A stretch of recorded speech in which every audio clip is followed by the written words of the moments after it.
Raghavendra theatre దగ్గర Shyam Prasad Mukherjee auto workers యూనియన్ని ఆరంభించడానికి ఇక్కడ Raghavendra theatre యాజమాన్యంతో ముందే మాట్లాడటం జరిగింది.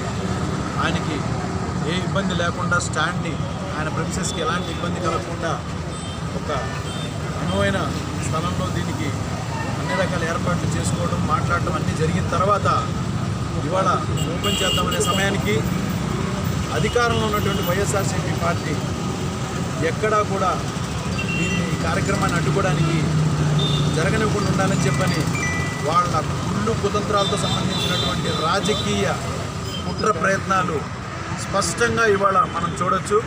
ఒకటి ఇక్కడేదో పెద్ద ఎత్తున గొడవ జరిగే విధంగా ఇటు పోలీసు వాళ్ళని చెప్తాం, లేదా భారీ కన్స్ట్రక్షన్ చేసి ఏదో ఎంక్రోచ్మెంట్ చేసామన్న ఉద్దేశంతో వాళ్ళు చిన్నపాటి ఒక స్టాండ్కి సంబంధించినటువంటి ఒక బోర్డు పెడితే మున్సిపల్ అధికారులను పంపించి దాన్ని తీయించే ప్రయత్నం చేస్తుంటే చాలా వాళ్ళు ప్రతి చిన్న విషయం మేము చేసే ప్రయత్నానికి చాలా భయపడుతున్నారని చెప్పని వాళ్ళు చేసే ప్రయత్నాన్ని బట్టి మాకు ఇవాళ అర్థమవుతుంది.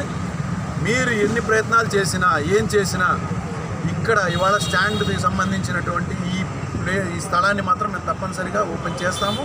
అయితే తప్పుడు పద్ధతిలో కాదు, సక్రమమైన పద్ధతిలోనే అధికారులకి పూర్తి స్థాయిలో మేము చెప్తాం. వాళ్ళ పర్మిషన్తో ఇవన్నీ జరుగుతాయని చెప్పని కూడా మేము అధికార దుర్వినియోగం చేసేటువంటి ఆలోచన మాత్రం మాకు ఎప్పుడు లేదనేది మేము స్పష్టంగా తెలియజేస్తాం.